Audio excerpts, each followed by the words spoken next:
Tento banana bread má jeden zásadný problém a to ten, že si po ňom budú nohy boskavať. Rozpučím si 3 zrelé banány. Kúkaj na toho môjho čierneho krasavca. Myslíš, bol zrelý dosť? Pridáme 2 vajčiská, lyžicu arašidového masla a 6 gramov prášku do pečiva.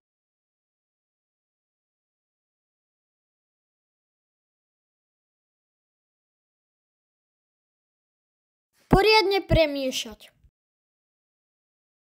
Teraz tam šupnem múku alebo osené vločky, ďalej med pre sladkosť a trochu vanilky na vôňu.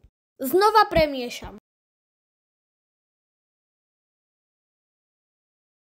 Prichádza čas na čokoládu. Nakrájam ju na kúsky a zasypem celé cesto.